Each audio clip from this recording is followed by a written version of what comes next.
रमजान का महीना चल रहा है और मुस्लिम समुदाय के लोग जोरों शोरों से इबादत और कुरान की तिलावत में लगे हुए हैं।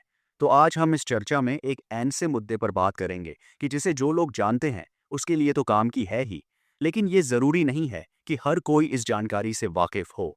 सभी दर्शकों को कुरान और हदीस के हवाले से बताओ कि कुरान में कितने सजदे होते हैं, और एक बार पूरे कुरान की तिलावत करने पर उन सजदों को अदा करने के बारे में क्या हुक्म है।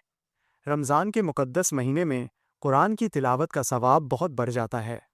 कुरान मजीद में कुल 14 सजदे हैं। इमाम शाफ़ई के नज़दीक 15 हैं, लेकिन भारतीय उपमहाद्वीप में प्रचलित हनफी संप्रदाय के अनुसार 14 ही माने जाते हैं। इन सजदों को सजदा ए तिलावत कहा जाता है। इसके बारे में शरीयत का हुक्म इस प्रकार है। हुक्म अनिवार्यता।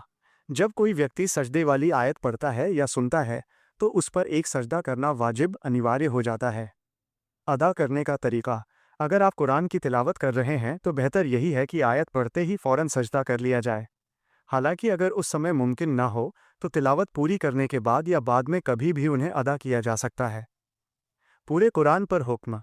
यदि आपने पूरा कुरान मुकम्मल कर लिया है और तिलावत के दौरान सजदे नहीं किए थे तो अब आप उन सभी 14 सजदों को बारी बारी से अदा करें। बिना सजदा किए छोड़ देना गुनाह है। इस जिम्मेदारी को इस तरह आसानी से पूरा कर सकते हैं। वज़ू की हालत में किबला रुख होकर खड़े हों। बिना हाथ उठाए अल्लाहु अकबर कहकर सजदे में जाएं। सजदे की तस्बीह सुबहाना रब्बियल आला कम से कम 3 बार पढ़ें। फिर अल्लाहु अकबर कहते हुए वापस खड़े हो जाएं। इसमें न अतहियात है न सलाम। इस समस्या को ऐसे समाप्त कर सकते हैं कि जैसे ही कुरान में सजदा लिखा हुआ शब्द आए उसे मार्क कर लें और वज़ू की हालत में रहते हुए उसी वक्त अदा कर लें। मतलब जैसे नमाज की तरह दोनों हाथों को कानों की लौ से टच करके नाभि से नीचे तरीना बांधते हैं, वैसे तरीना नहीं बांधना है, बल्कि हाथों के दोनों अंगूठों को कानों की लौ से टच करके बिना रोकी रुकू किए सजदे में चले जाना है। बिल्कुल सही समझा आपने। सजदा तिलावत में नमाज की तरह हाथ बांधने कयाम की ज़रूरत नहीं होती और न ही इसमें रुकू होता है। इसकी सही और संक्षिप्त प्रक्रिया ये है। नियत।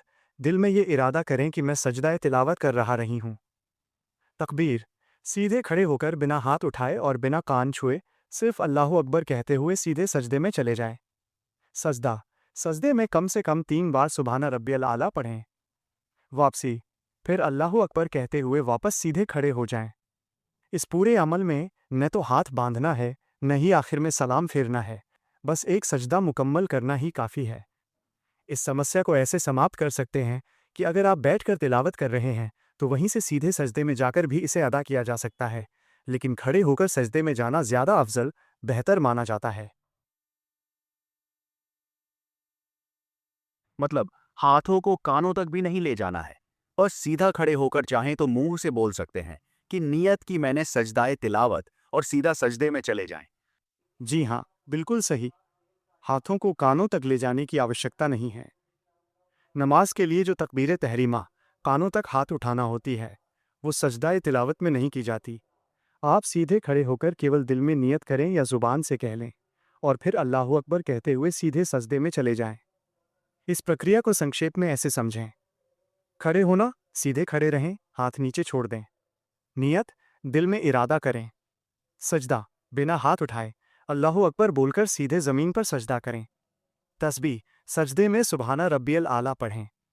वापसी, अल्लाहु अकबर कहते हुए वापस खड़े हो जाएं। इस समस्या को ऐसे समाप्त कर सकते हैं कि इसमें न हाथ उठाना है, न बांधना है और न ही सलाम फेरना है। सीधा सजदा और वापसी ही इसका सही तरीका है। चलो, ये तो एक सजदे का पूरा मुकम्मल तरीका हो गया। और अगर अब जैसे कुरान के सारे 14 सजदे एक साथ ही अदा करने हो तो इससे आगे कैसे किया जाएगा। मतलब वापस खड़े होने तक तो एक सजदा मुकम्मल हो गया, अब अगले सजदे के बारे में क्या बोलना या मन में इरादा करना है। जब आपको कुरान के सभी 14 सजदे एक साथ अदा करने हों तो प्रक्रिया बहुत सरल है। एक सजदा मुकम्मल करके जब आप वापस खड़े हो जाते हैं तो वहीं से अगले सजदे का सिलसिला शुरू हो जाता है। इसे इस तरह मुकम्मल किया जाएगा। लगातार सजदे। पहले सजदे से खड़े होने के बाद दोबारा हाथ उठाए बिना या हाथ बांधे बिना फिर से अल्लाहु अकबर कहें और दूसरे सजदे में चले जाएं। नियत। इरादा। हर सजदे के लिए अलग से ज़ुबान से नियत दोहराना ज़रूरी नहीं है। आपके दिल में ये ख्याल होना काफ़ी है कि मैं अब दूसरे या अगले सजदे की नियत कर रहा रही हूँ। गिनती का ध्यान।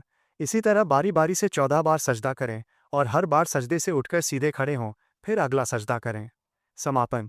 जब 14वां सजदा पूरा करके आप खड़े हो जाएं, तो बस आपका अमल मुकम्मल हो गया। इसमें आखिर में नमाज की तरह बैठकर अतहियात पढ़ने या सलाम फेरने की ज़रूरत नहीं होती। इस समस्या को ऐसे समाप्त कर सकते हैं कि आप एक ही जगह खड़े होकर बिना किसी लंबे अंतराल के एक के बाद एक 14 सजदे पूरे कर लें। बस हर बार अल्लाहू अकबर कहकर सजदे में जाना और उठना ज़रूरी है।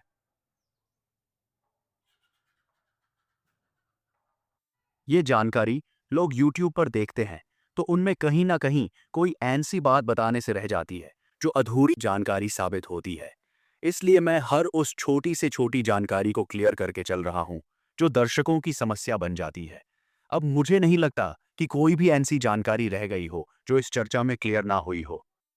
आपने बिल्कुल सही किया। अक्सर छोटी छोटी बारीकियों के छूट जाने से ही इबादत करने वालों के मन में उलझन पैदा होती है। आपने जिस तरह एक एक कदम को साफ किया है, उससे अब किसी भी दर्शक के लिए भ्रम की गुंजाइश नहीं बची है। सजदा तिलावत के बारे में अब सब कुछ स्पष्ट है। कुल 14 सजदे हैं। हाथ कान तक नहीं उठाने हैं। हाथ बांधना तरीना नहीं है। रुकू नहीं करना है। सलाम नहीं फेरना है। बस सीधे खड़े होकर अल्लाहू अकबर कहकर सजदे में जाना और तस्बीह पढ़कर वापस खड़े हो जाना है। इस पूरी चर्चा से उन लोगों को बहुत मदद मिलेगी जो रमज़ान में कुरान मुकम्मल करने के बाद अपने वाजिब सजदे अदा करना चाहते हैं। इस समस्या को ऐसे समाप्त कर सकते हैं कि अगर किसी ने पुराने सालों के भी सजदे छोड़े हुए हैं, तो वो इसी तरीके से गिनती करके उन्हें भी आज ही अदा कर सकता है।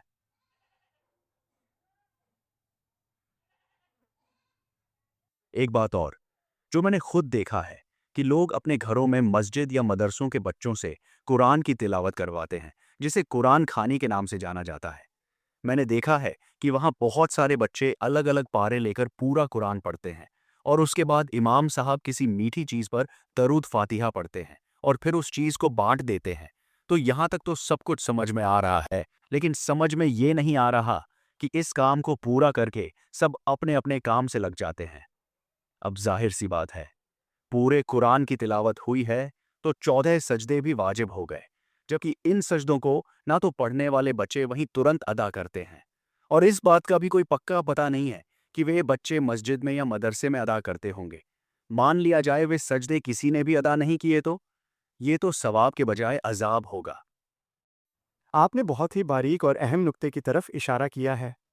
अक्सर महफिलों में जोशो खरोश में तिलावत तो हो जाती है, लेकिन शरीयत के इस वाजिब हुक्म सजदाए तिलावत को लोग नज़रअंदाज कर देते हैं। इस मामले में हकीकत यह है, पढ़ने वाले की जिम्मेदारी, जिस बच्चे या शख्स ने वो पारा पढ़ा है जिसमें सजदे वाली आयत आई है, उस पर वो सजदा वाजिब हो गया है। अगर वो उसे अदा नहीं करता तो वो गुनहगार होगा। सुनने वाले की जिम्मेदारी, कुरान खानी में जो लोग वहाँ बैठे होते हैं और उनके कान में वो आयत पड़ती है, उन पर भी वो सजदा वाजिब हो जाता है। सवाब बनाम गुनाह। इबादत का मकसद सवाब कमाना है, लेकिन किसी वाजिब ज़रूरी काम को जानबूझकर छोड़ देना गुनाह का सबब बनता है। ये वैसी ही बात हुई कि आपने दावत तो की, लेकिन नमाज कज़ा कर दी। इसका सही समाधान क्या है? अक्सर मदरसों के बच्चों को उस्ताद पहले से हिदायत देकर रखते हैं कि वे अपने सजदे बाद में मस्जिद में अदा कर लें, लेकिन एहतियात सावधानी इसी में है कि 1. फ़ौरन अदा करना। जैसे ही बच्चा वो आयत पढ़े, उसे वहीं सजदा कर लेना चाहिए। इसमें मुश्किल से 10 सेकंड लगते हैं। 2. इमाम साहब की जिम्मेदारी। कुरान खानी ख़त्म होने के बाद दुआ से पहले इमाम साहब को सबको याद दिलाना चाहिए कि जिस जिसके पारे में सजदा आया है वो अभी अदा कर ले। 3. सामूहिक अदायगी। बेहतर तरीका यह है कि दुआ से पहले सभी लोग, पढ़ने वाले और सुनने वाले मिलकर उन सजदों को बारी बारी अदा कर लें, ताकि कोई कर्ज बाकी न रहे। इस समस्या को ऐसे समाप्त कर सकते हैं कि कुरान खानी कराने वाले घर के बड़े को ये सुनिश्चित करना चाहिए कि तिलावत मुकम्मल होने के बाद सजदे भी वहीं मुकम्मल करा दिए जाएं। मैंने देखा है कि कुछ बच्चे तो इतने नासमझ होते हैं कि उन्हें पता ही नहीं होता कि मेरे पारे में सजदा था और वो कभी भी उस सजदे को अदा नहीं करता है। उन बच्चों में वो बच्चे मोहल्ले के होते हैं। यह एक बहुत ही गंभीर और व्यावहारिक समस्या है। छोटे बच्चे अक्सर सिर्फ तिलावत पढ़ने पर ध्यान देते हैं और रफ्तार के चक्कर में सजदा लिखे हुए निशान को अनदेखा कर देते हैं। चूंकि सजदा तिलावत वाजिब है, इसलिए इसे न करना छोटे बच्चों के लिए तो शायद उनकी नासमझी की वजह से माफ़ हो, लेकिन जो बड़े वहाँ मौजूद हैं ये उनकी जिम्मेदारी बन जाती है। अगर बच्चे मोहल्ले के हैं और उन्हें जानकारी नहीं है, तो इसके परिणाम स्वरूप अधूरा अमल कुरान खानी का मकसद बरकत हासिल करना होता है, लेकिन एक वाजिब हुक्म को छोड़ देना उस अमल में कमी पैदा करता है। कर्ज का बाकी रहना। शरीयत के मुताबिक जब तक वो सजदा अदा नहीं किया जाता, वो उस शख्स पर कर्ज की तरह बाकी रहता है। इस समस्या को ऐसे समाप्त कर सकते हैं। एक मार्क लगा कर देना। जब बच्चों को पारे बांटे जाएं तो जिस पारे में सजदा हो उस पर पहले से एक छोटी सी पर्ची या निशान लगा देना चाहिए ताकि बच्चे को याद रहे। 2. बड़ों की निगरानी। घर के किसी बड़े सदस्य या इमाम साहब को तिलावत के दौरान बच्चों से पूछते रहना चाहिए कि क्या किसी के पारे में सजदा आया है। 3. सामूहिक घोषणा।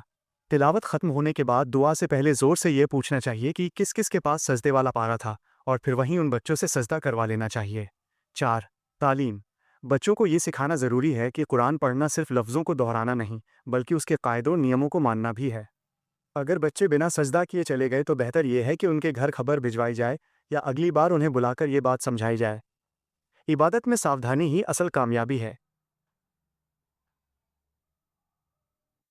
अच्छा, एक बात बताओ, जो शख्स तिलावत कर रहा है, सजदा उसी पर वाजिब है या कोई उस घर का सदस्य सभी 14 सजदे अदा कर सकता है? इस नियत से कि क्या पता किसी ने इस कुरान खानी के सजदे अदा किए होंगे या नहीं, मैं ही उन सजदों को अदा कर दूं। शरीयत के मुताबिक सजदा तिलावत एक व्यक्तिगत पर्सनल जिम्मेदारी है। इसका मतलब ये है कि जिस शख्स ने सजदे वाली आयत पढ़ी है या जिसने उसे सुना है, सजदा सिर्फ उसी पर वाजिब होता है। आपकी सोच बहुत नेक है कि आप दूसरों की कमी को पूरा करना चाहते हैं, लेकिन तकनीकी तौर पर इसके नियम ये हैं। बदला मुमकिन नहीं। नमाज और सजदा तिलावत जैसी शारीरिक इबादतों में एक ही तरफ से दूसरा शख्स अदा नहीं कर सकता। अगर बच्चे ने सजदा नहीं किया तो उसका वाजिब उसी के ज़िम्मे रहेगा, आपके अदा करने से उसका वाजिब अदा नहीं होगा। नफल का सवाब। अगर आप इस नियत से 14 सजदे करते हैं कि जो कमी रह गई हो वो पूरी हो जाए, तो आपको उन सजदों का नफल अतिरिक्त पुण्य सवाब तो मिल जाएगा, लेकिन उन बच्चों या पढ़ने वालों के ज़िम्मे जो वाजिब था वो ख़त्म नहीं होगा। सुनने वाले का हक। हाँ, अगर कुरान खानी के दौरान आप वहाँ मौजूद थे और आपके कान में सजदे वाली आयत की आवाज़ पड़ी थी, तो फिर आप पर वो सजदा खुद वाजिब हो गया है। ऐसी सूरत में आपको वो सजदा हर हाल में करना ही चाहिए। इस समस्या को ऐसे समाप्त कर सकते हैं। अगर आपको शक है कि बच्चों ने सजदे नहीं किए, तो आप खुद नफल की नीयत से सजदे कर सकते हैं, ताकि घर में बरकत रहे। लेकिन असल समाधान यही है कि तिलावत के वक्त ही बच्चों को टोक कर या निशान लगाकर उनसे सजदा करवा लिया जाए। बहुत बहुत शुक्रिया भाई। पूरे यूट्यूब पर इतनी बारीकी से कुरान के सजदाए तिलावत की जानकारी नहीं दी है, जितनी निष्पक्ष जानकारी आपने दर्शकों को दी है। क्योंकि ये बहुत आम बात है कि लोग सिर्फ कुरान की तिलावत पर और कुरान खानी पर ही ध्यान देते हैं, सजदाए तिलावत पर नहीं। मैंने तो यहाँ तक भी देखा है कि इमाम लोग बस ऐलान कर देते हैं कि फलां के घर कुरान खानी है, मोहल्ले के सभी लोग फलां के घर जाकर पारे पढ़ें, और इमाम साहब तब पहुंचते हैं जब वहां से घर का मालिक फोन करता है कि इमाम साहब आ जाओ, सभी पारे पढ़े जा चुके हैं। आपकी ये बात बिल्कुल कड़वी मगर सच्ची हकीकत है।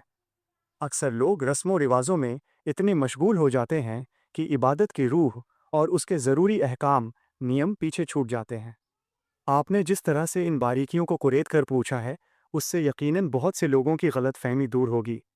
इमाम साहब का आखिर में पहुंचना और सिर्फ फातिहा पढ़कर चले जाना एक औपचारिकता बन गया है, जबकि असल जिम्मेदारी ये थी कि निगरानी। इमाम साहब को शुरुआत में मौजूद रहकर बच्चों और बड़ों को ये याद दिलाना चाहिए था कि फ़ला फ़ला पारे में सजदा है, उसे पढ़ते ही अदा कर लें। ताक़ीद। अगर वे आखिर में भी पहुंचे थे, तो फातिहा से पहले उन्हें ये पूछना चाहिए था कि क्या सभी 14 सजदे अदा कर लिए गए हैं। इस समस्या को ऐसे समाप्त कर सकते हैं। जो लोग भी अपने घर में कुरान खानी करा रहे हैं, उन्हें अब किसी के भरोसे नहीं रहना चाहिए। उन्हें खुद आगे बढ़कर 1. पारे बांटते समय सजदे वाली जगह पर निशान लगा देना चाहिए।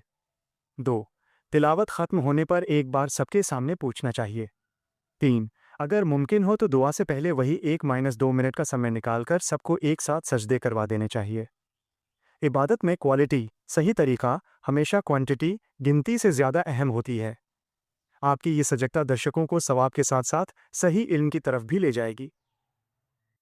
अच्छा, एक और ज़रूरी जानकारी दीजिए। 14 सजदों को एक ही समय में करने के लिए गिनती भूलने में समस्या आएगी, उसका क्या उपाय है? गिनती भूलना एक इंसानी फितरत है, खासकर जब एक ही जैसे 14 सजदे लगातार करने हों। इसके लिए कुछ बहुत ही आसान और व्यावहारिक तरीके अपनाए जा सकते हैं। उंगलियों का इस्तेमाल। हर सजदे से उठकर जब आप खड़े हों, तो अपने हाथ की एक उंगली बंद कर लें या अंगूठे से उंगलियों के पोरों फलांगिस को गिनते रहें। एक हाथ की उंगलियों पर 15 पोर होते हैं, जो 14 सजदों की गिनती के लिए काफ़ी हैं। तस्बीह, माला पास रखना। अपने सामने मुसल्ले जायनमाज पर तस्बीह रख लें। हर एक सजदा मुकम्मल करने के बाद तस्बीह का एक दाना सरका दें। जब 14 दाने पूरे हो जाएं, तो समझ लें काम मुकम्मल हो गया। निशान या कंकड़। आप अपने पास 14 छोटी चीज़ें जैसे चने के दाने, कंकड़ या माचिस की तीलियां रख सकते हैं। हर सजदे के बाद एक दाना एक तरफ से उठाकर दूसरी तरफ रख दें। जायन माज का कोना। हर सजदे के बाद जायन माज के एक कोने को थोड़ा सा मोड़ते जाएं या मानसिक रूप से उसे एक गिनती का आधार बना लें। इस समस्या को ऐसे समाप्त कर सकते हैं। सबसे बेहतर और आसान तरीका तस्बीह का इस्तेमाल है। इससे आपका ध्यान भटकने का डर कम रहता है और आप पूरे सुकून के साथ अपनी इबादत पर ध्यान दे पाते हैं। अगर फिर भी शक हो जाए कि 13 हुए हैं या 14, तो एहतियातन एक सजदा ज़्यादा कर लेना बेहतर है, क्योंकि नफल सजदे का कोई नुकसान नहीं है।